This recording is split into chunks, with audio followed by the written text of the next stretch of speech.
Hello there and welcome to the Reinvent series with Emmanuel. I know that you've learned a lot so far. We've talked about, health, the importance of health, and a lot of very important topics. Listen, if you are just joining us, you've missed a lot, so you have a lot of backlog. Go there and level up, catch up. All right. Also, listen, the least you can do with all this great information you're receiving for free is to subscribe and then to tell people about this. You can tell people about this by doing two simple things. Share the link with as many people as you can so that they can learn as you're learning, and also talk about this on social media. Anything I say today you find intriguing, share it, all right? So, by the way, thanks to TribalPay for sponsoring the giveaway we had last week. A good number of you benefited from that.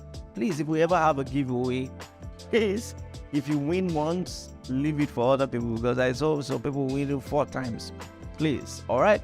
But anyway, I'm glad that you got to benefit from that. And by the way, last week we didn't give any restrictions on how many times you could win. So if you could win 4 times, kudos to you. I don't blame you for that at all. Let other people level up and be faster. All right, so now we're talking about something very important. Listen, I've seen this way too many times.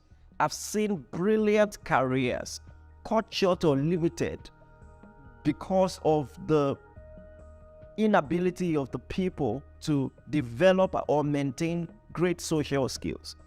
Just last season, in the NBA season, the basketball season, I was taking note of a very promising basketball team that was getting better. All right, fascinating point guard in LaMelo Ball, and they had this player who had the most massive, and scary dunks in the NBA, or maybe at least one of the top 3 dunkers in the NBA. Much to my surprise, just when I was anticipating the next season, the new pieces they will add, and how they can find themselves in at least playoff contention. This guy, we hear that he has this criminal case. He lost his temper. I think he beat up somebody, and because of that cut short his career. I think he's in jail now or something. Way too many times I've seen that with movie stars, I've seen that with actors, I've seen that with great people who have extraordinary advantage in one aspect of their lives, but because of basic social skills or the lack thereof, they find their gifts inhibited, limited, or totally eradicated. And that's why you must learn this. You see, one of the stories I think I have permission to share is there's this lady I love and respect very much. She's one of the smartest people I ever saw in my life. And how is that? The first few semesters in the university, she had straight A's. I mean, straight A's, no single B. So in her second year in the university, her CGPA was 5.0. And of course, she went on to be one of the best graduating students in the entire class, not in her department, but in the entire set. All right. And then, of course, as you could expect, got a good job almost immediately, and all of that. But much to our shock and to my shock, when it was time for her to be promoted, she was not promoted. Instead, everyone who got the job with her at the same time got promoted. And it was very strange. This is someone who is exceptional and brilliant and great at her job. What's happening? And so she talked to me about it and wanted me to pray with her. And after a few questions, I discovered where the problem was. Now listen to me, because this is very important. Every other person in her employment said, maybe for ulterior motives or, for political reasons, will go politically to greet this boss in her office every morning. But she didn't need to do that. I mean, that's not part of her job description. And make no mistake, she's not a rude person. When the boss is passing her office, she greets her, and they're not even in the same department, if I remember correctly. So she doesn't have to do that. If I say you, I'm going to greet you. But everybody went there, greeted, tried to buy a favor, maybe buy a drink and all of that. And all of this they were doing alongside doing their job well. So it was like the extra. Now, because everyone else was doing it, it looked like she was calling this boss's bluff. And so she didn't do that. I mean, I'm great at my job. Why do I have to do that? And long story short, everyone else was promoted and she wasn't. Listen, I know that you might have, you know, I know that you might have a lot of views about that. Wow, the boss do that instead of telling the lady, to level up and do better. The boss, she should be fined and all of that. Yes, in a perfect world, all of those things should happen. And of course, I am for that. I am for justice in the workplace and all of that. But the reality of the situation is, if you don't develop simple social skills like saying good morning, going out of your way to be nice to people, you will suffer a lot, and you cannot fight all your life. Something that is simple, good morning, how was your day, oh, you look nice, can resolve. You want to start going to court about that? Well, I will leave you to George. So I want to talk about developing your social skills, and I'll be back right after the introduction.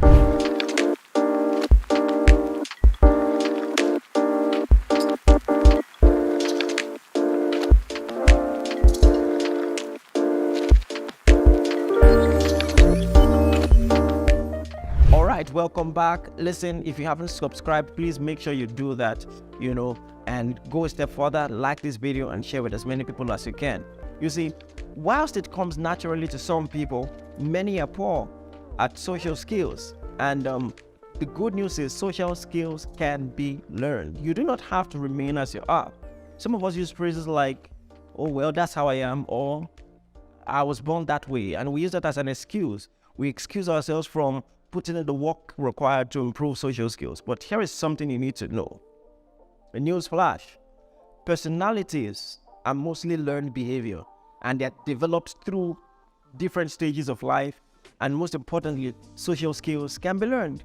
Social skills are interpersonal skills for your daily life, everyday life, meeting people. And just as you practice the 5 magic words in your nursery or primary school, it is possible to improve on them even as an adult. So while you may have a valid reason as to why you act the way you do, you can build on your social skills that are not inborn, as many people would think. So now I want to quickly talk about this. Why would you need to build your social skills? First and foremost, it helps your self-confidence. Have you ever been in a situation where you wish you could walk up to someone and say something on your mind? Maybe to tell someone in the most respectful way, I don't really like that you keep doing this. Or to meet someone new and important. You're in a party, and you want to meet someone new and important. Or for your love life, to tell the lady of your dreams, hey, the reason I've been helping you with your homework is because I actually like you, and I feel you're going to be my wife, and I want to spend the rest of my life with you. Social skills will come in handy, because when you learn it, you'll be able to be confident to express your true, authentic self, and to just tell people what you feel, and to even sponsor yourself to have more passage in life, to be able to build relationships that will be life-changing. And so self-confidence is the first one. And then the second is conflict resolution. You see, even if you build a conglomerate, a great company, a great family, whatever it is, you see, conflicts are bound to happen. And sometimes I just see that simple things not well managed can just escalate, and something great can be destroyed in minutes. It takes time to build, it takes seconds to destroy. And so just by developing simple social skills like conflict resolution, all your great investments in life can then be maintained. Like I said in the first point, just for networking, all right, good social skills will help you make good connections and networks. And then finally, it will improve your quality of life. Good social skills will improve your quality of life because it will make you happier, all right? Picture yourself being free to express your authenticity, communicate what is really in your heart, and all of that. I think it's going to help you build more meaningful connections and also to make better friends. So now, how do you improve social skills? I'm going to give you a few tips, simple, proven ways to improve social skills. Number one, smile. Mental health advocates say that a genuine smile is the most influential and persuasive body language a person can exhibit. Simply smiling at someone genuinely is enough to give them a sense of trust and credibility when relating with you. Many people just assume that a person with a genuine smile is a lot more honest, confident, and trustworthy. The next point is be interested, but not interested. This quote is by Dale Carnegie, who wrote this very good book, How to Win Friends and Influence People. Listen, I want to say this. It doesn't matter how good you are at any other thing in life. If you haven't learned to win friends and influence people, if you haven't invested in learning about, social skills, if anybody ever considers you socially awkward, all right, or you has considered you someone who has very low emotional intelligence, please go and invest in it, because it's going to really affect your life. So buy a book like this and books like that and just learn how to do more with people. So now he says something intriguing. He says, be interested and not interested. So a lot of people in the bid to try to improve their social skills, to try to impress people. So many times, with networking of opportunities, we want to quickly pitch ourselves, try to look like the person that they should want to know. And a lot of people fall into the trap of trying to be interesting.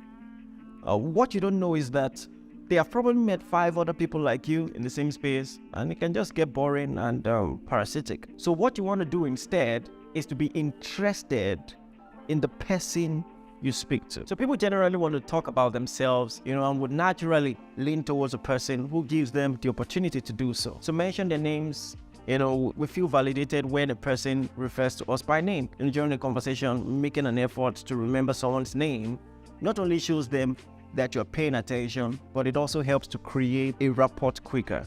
All right. Next, display empathy and compassion. People want to know that you genuinely care. You've heard the saying before, people don't care what you know until they know how much you care. So showing emotional concern when a person has even the mildest bit of trouble is enough to make them trust or lean into you more. Empathy is simply what people need in a fast-paced world like ours. So just learn that again. I want to re-emphasize. People don't care how much you know until they know how much you care. The next thing I want to talk about is body language. People take note of your body language more than you think. All right? So they see what part of your body you focus on, what facial expression you have when you speak, where your body leans towards throughout the conversation with them, and the likes of it. All right? So in fact, it's been said that most conversations are more centered on body language than even on speech. You become more believable when you use better body language. Learn to have an open and a welcome posture. For instance, if you have your shoulders back and your head up, you're going to be seen more welcoming and friendly. All right? So raise your head up, especially in this phone pressing generation. Raise your head up. So you want to make sure that you're also making the right amount of eye contact when you're speaking to someone. All right? I'm not talking about anything awkward, but just look at them, look in the eyeball, pay attention, and listen. That simple, powerful cue will help a lot. You see, sometimes even I get carried away with that, because when I was growing up as a child, some people gave me the impression that it was rude to look at people in the eyes. I know, weird but true story. A teacher actually flogged me because she was correcting me about something and I was looking her in the eye. She said, "You are looking me in the eye," Very weird. So sometimes I even find myself subconsciously, avoiding eye contact, not because of anything, because it's just still there, but so you can deliberately, more consciously look people in the eye. So in fact, let me say this. I might never have said this before. At some point, it became even awkward because I got used to not looking people in the eye. And then especially when you're talking to ladies and you're looking down, it looks even more weird. All right. So it was a precarious situation. It was something I in particular had to consciously learn and just deliberately. The good news is when you're putting in more effort into looking people in the eye, many times they don't even know. It's not as awkward as you think it is, as long as you're not bulging your eyes. All right. But all of these things need to be studied. And now I just want to say that if you have the privilege of having a video of yourself, watch yourself and just watch those postures, because sometimes it's not as apparent, especially to us. All right. So watch yourself and then look at some of the things that might be awkward, and just correct it. If you don't have any video of yourself, make one. Put up a tripod and talk in the camera, look at your hand movements and all of that. Or just get someone to record your interactions when you're with people. so that you can correct all these things. Because I'm telling you, your life really depends on this. So the next thing I want to talk about is physical contact. And listen, I want to start with the most basic and important one, which is handshakes. All right. So when you're shaking, now you need to listen. I get this one right. I mean, if you do too much, it's going to be awkward. If you do too little, it's going to be awkward. When you're shaking someone, don't go, just don't make it too soft and don't make it too firm. All right. But your handshakes must be firm, because if your handshakes are not firm, it will look like you are a timid person. Just shake people well. But when it comes to every other physical touch, you need to be careful. All right. First and foremost, not everybody likes you. So you need to ease into that. All right. Not everybody has the culture of hugs and embrace. So you want to be careful and play it safe, especially with the opposite sex, maybe side hugs, and all of that. And then occasionally, when you're shaking people, if you can go a step further, if you can give them a slight touch on the shoulder. I wish I could demonstrate that, with your other hand, just say, how you doing? It's good to see you, and all of that. I think that's something very confident and something that can also be endearing. All right. Now, you're not learning all of this to be manipulative. You're just learning this to express your true, authentic self. All right. So the next thing I want to talk about is dress well. Now, I'm going to have an entire episode on this alone. All right. So you want to watch out for that. Next week, we're talking about dressing. I'm going to take you into my wardrobe and show you a few things that work well for me. So anticipate that. So before anyone notices anything about you, one of the first things they will notice is your dressing. Dressing is a skill, and it will make people pay more attention to you. A good social skill, dressing is actually. It gives an occasion for light conversations and small talk.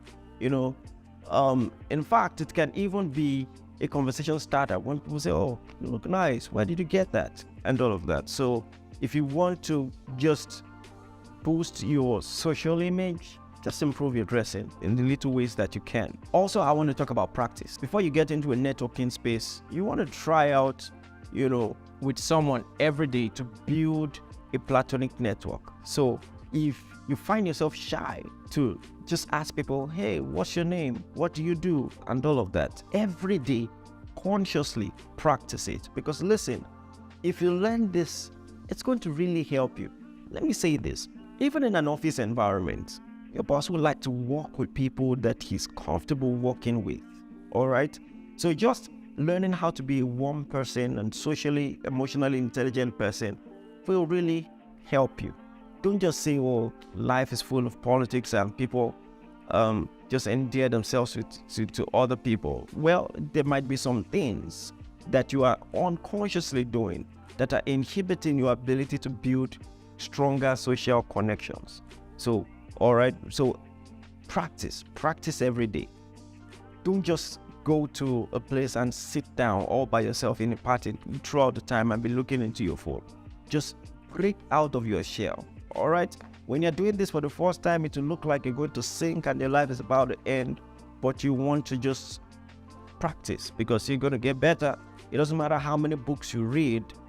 Without practice, you cannot develop your social skills. Okay. And the final thing I want to say about this is this. You have to invest in knowledge. Invest in knowledge. This video has helped. It might not have told you everything you need to learn, but I think it should spark a curiosity in you. It doesn't matter how gifted and brilliant you are. With the wrong social skills, you're going to make a lot of mistakes. So some people are just hot-tempered, hot-headed, easily get angry, and people are going to avoid you. All right? So you want to make sure that you're consciously learning about this, and then start with the simple things and learn to greet. I've noticed that this generation in particular, I'm going to sound like one of the people who always makes reference to Gen Zs, but yes, Gen Zs. It doesn't take anything from you. I know how painful it is for you to greet first and the person doesn't respond, but listen, when you enter into an elevator, don't just look away or stare You don't just say, oh, hello, or good morning. Say it and just look away. In fact, it's a good first step. I won't even say you should always look away. Just try to build a conversation once in a while. But I mean, it just helps to learn to greet. And so listen, this is just what I'm going to say. I've said a lot of things already. I want you to share more things in the comments, things that you've practiced personally, things that help you. How do you start conversations? And how can people build social skills? Maybe someone else can also learn from you. Share it in the comments. And then please bear in mind that all the things that I'm sharing are for practice. I want you to actually practice it. Personal testimony. One of the reasons that I've been able to do all that God has led me to do, plant a church and all of that, is social skills. A lot of people are so anointed, but they are bad with relationships. It doesn't matter what it is you're called to do. It doesn't matter the destiny on your life. If you don't improve this, it will inhibit you. All right. So I and all the pastors have a great relationship. I and all the workers have a great relationship. And even though they're great people in their own right, it just helps that by the grace of God, I've been able to learn some of these things, and it has helped me personally thus far. I think that social skills will be one of the biggest secrets of my life. I want you to consciously practice it. All right, and read up more on this and continue to follow the Reinvent series, because I have more important things to share with you. So see you next week.